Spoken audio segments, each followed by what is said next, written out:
मैं आज भी पूछना चाहता हूँ और मैं आपसे पूछना चाहता हूँ कि आप कब ये सवाल करेंगे और कब पूछेंगे कि जिस किस्म की फैसिलिटीज़ आपको मिल जाती हैं एलीट क्लास को, ये मेरे जमहूर को क्यों नहीं मिल रही?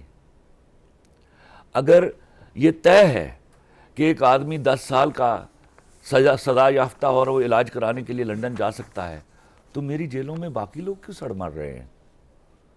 उनके पास वसाइल की कमी है, या फिर बैतुल माल से उनको फंड दिया जाए ताकि वो भी चले जाएं। कहीं तो इक्वलिटी आएगी, कहीं तो हम इक्विलिब्रियम क्रिएट करेंगे बिटवीन मासेस एंड एलीट्स। और याद रखिएगा, कितने साल हम हंस हंस के इस किस्म के घटिया शोज करेंगे और इन बातों पर चहकते बहकते रहेंगे। एक दिन ये क्लैश होगा बहुत बड़ा। आप जमहूर को किस लेवल पर पीस सकते हैं, एक दिन वो बाउंस बैक करेंगे। और फिर याद रखिएगा, आपको, खैर आप तो बड़े अक्लमंद लोग हैं, आप तो जा चुके यहाँ से, आपके बच्चों ने नेशनैलिटी ले ली, दौलत मुंतकिल हो चुकी, आप तो भाग जाएंगे। लेकिन बहुत सारे लोग जो हैं वो उस खून आशाम दंगे में मारे जाएंगे, याद रखना। That's what I इसका want to मतलब say. ये हुआ कि जो जमहूरियत हमारे मुल्क में है, हमारी कंट्री में है, वो बेसिकली सियासी एलीट की आमरीत है। अरे वो अल्लाह माफ करे, वो जमहूरियत कहाँ है? उसका नाम टैग लाइन है उसके साथ, जमहूरियत।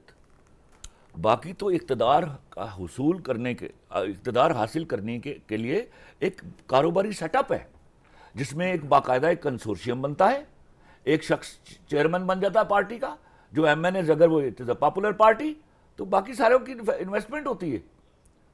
और उसके बाद जब वो वज़ीर आज़म बन जाता है तो वो जो पैसे उन्होंने लगाए होते हैं इलेक्शन लड़ने के लिए, करोड़ों रुपया, उसकी वसूली अवाम का खून चूस कर शुरू हो जाती है।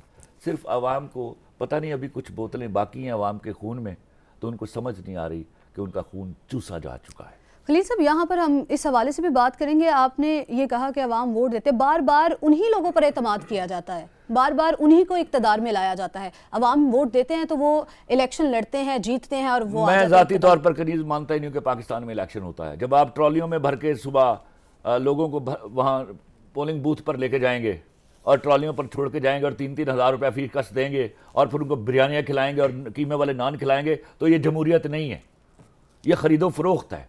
उस दिन हमारी आवाम, सिर्फ उस एक दिन उसके पास मैंडेट होता है, वो जज होती है, वो उस दिन अपना वोट कास्ट करने के बाद अगले 5 साल के लिए कटहरे में खड़ी हो जाती है। जमहूरियत जहां पर आती है वहां पर करप्शन का जिक्र भी होता है और वहां पर महंगाई का जिक्र भी होता है, लेकिन जो सबसे अहम बात है वो है अवामी रोल, क्योंकि अवाम के वोट से ही कोई भी पार्टी, कोई भी लीडर इक्तदार में आता है। हम बात कर रहे थे, हमारे साथ स्टूडियो में मौजूद हैं डॉक्टर हसन जफर और मोहम्मद अजहर सदीक साहब। डॉक्टर साहब, सबसे पहले मेरा सवाल आपसे है कि जो अवामी रोल है उसको आप किस तरह से देखते हैं? अवाम जो है वो समझती है, देखती है, उसको सब पता है, बार बार यकीन करती है, बार बार उन्हीं लोगों को वोट देकर इक्तदार में लाती है। देखिए, अवाम जो है ना गलेबल है, ये अंग्रेजी के लफ्ज़ इस्तेमाल करने की इजाज़त दीजिए, या वल्नरेबल है, ईजीली मैनिपुलेट होते हैं लोग। मैनिपुलेशन के बहुत सारे फार्मूले हैं, बहुत सारे तरीके हैं। जैसे खलील साहब कह रहे थे कि उस दिन इलेक्शन वाले दिन उनको ट्रॉलियों में लाद के ले जाए, 2-4 हज़ार रुपए दें, कुछ खिला पिला दें, ये तो एक पहलू है। लेकिन मुझे एक्यूरेटली तो नहीं पता, लेकिन अगर 40% हमारी या 50% अर्बन पॉपुलेशन है तो वो कैसे मैनिपुलेट होती है? 30%। चलिए उसकी वो शहरों के वोट भी तो हैं, वो कैसे, कराची के लोग कैसे मैनिपुलेट हो रहे हैं, लाहौर के लोग कैसे मैनिपुलेट हो रहे हैं, ये आपके मेन अर्बन सेंटर्स हैं इस मुल्क के। एक जिसे हम कहते हैं बयानिया डेवलप किया जाता है, लोगों को समझाया जाता है, जैसे पिछले प्रोग्राम में खलील साहब कह रहे थे कि एक यकीन दिला दिया गया है कि ये जमहूरियत, और ज़रा इसको ज़रा डिफ़ाइन कर लेते हैं कि जमहूरियत से मुराद क्या है हमारी। क्या जमहूरियत के लोगों के हुकूक के ख़िलाफ़ हम यहाँ बैठ के बात कर रहे हैं? ऐसा तो नहीं है ना। हम वेस्टर्न स्टाइल ऑफ डेमोक्रेसी की बात कर रहे हैं, पार्लियामेंट्री स्टाइल डेमोक्रेसी की, जो ब्रिटिश सिस्टम हमने बोरो किया था, वो पाकिस्तान में कैसे फंक्शन कर रहा है, क्या वो हमारे लिए सूटेबल है या नहीं है, ये है असल में तो डिबेट। तो वो वहाँ और ये 74 इयर्स में प्रूव ये हुआ है कि फंक्शन नहीं कर रहा है, डिलीवर नहीं कर रहा है। तो अब सवाल ये उठता है कि आवाम की वेलफेयर ऑब्जेक्टिव यहाँ है। मुझे मेरे एडवोकेट अजहर सदीक साहब से कुछ कोई महीना 1.5 महीना पहले बात हुई आपके फंक्शन पे, आप कंटिन्यू कीजिएगा इसके बाद मैं इसको ज़रा, तो इनसे मेरी बात हो रही थी और हम दुखी लहजे में बात कर रहे थे कि देखिए क्या गैरत का क्या आलम रह गया है, पता नहीं ये ब्रायलर खाने की वजह से शुरू हो गया है। तो इन्होंने हंस के कहा कि मेरे अब्बा जी कहते हैं एक ज़माने में जब शुरू ब्रायलर आया ना तो वो बड़े सुरत होते थे, बड़े तेज़ भागते थे वो, अभी तो उनसे चला नहीं जाता।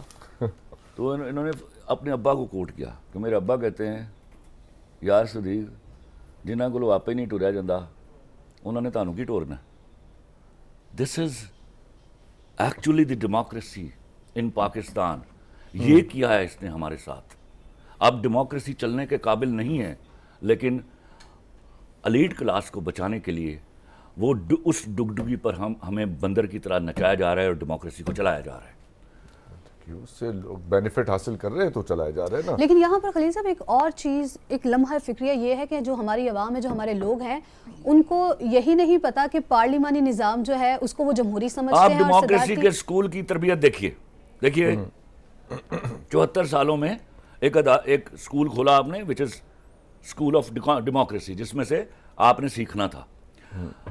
उसमें हालत यह है कि जो लोग 50 साल से पॉलिटिक्स कर रहे हैं, मिनिस्टर भी रहे, इवन प्राइम मिनिस्टर भी रहे, वो यकायकी उठकर एक लौंडे के पीछे हाथ बांध के और एक ऐसी लड़की के पीछे जिसका बाप 10 साल की सजा के बाद भागकर मुल्क से बाहर चला गया है और जो खुद फोर्जरी में और खुद वो फोर्जरी में कन्विक्टेड है। जी हाँ। उसके पीछे अगर ये आपकी स्कूल ऑफ डेमोक्रेसी ने आपको तरबियत दी है तो कितनी दफा लानत भेजेंगे तो आपको समझ आएगी कि डेमोक्रेसी यू डोंट नीड। और अगर ये वाला सेटअप, अगर even if I believe that democracy is sacred enough to continue with, मुझे बताइए ये जो घटिया डेमोक्रेसी पाकिस्तान में चल रही है, इसके साथ आप कब मुल्क में लोगों को इंसाफ दे सकेंगे, रोटी दे सकेंगे और उनको उनके वेलफेयर के लिए कुछ कर सकेंगे? You won't be able to do anything. देखिए उसके लिए तो अगर हम यहाँ बैठे हैं ये सवाल उठा रहे हैं तो पहले तो हमें अपने ड्राइंग बोर्ड पे जाना पड़ेगा।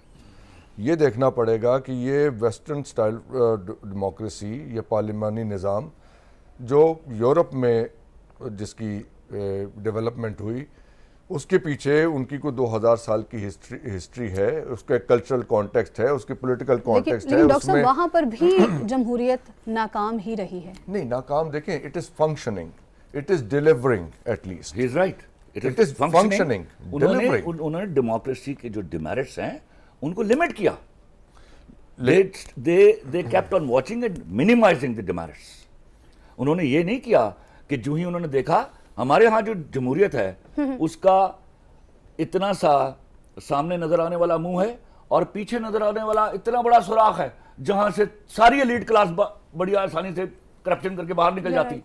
हम सवाल हमारे यहाँ ये है कि वो फॉर्म ऑफ डेमोक्रेसी हमारे यहाँ फंक्शन क्यों नहीं कर रही, ये है सवाल।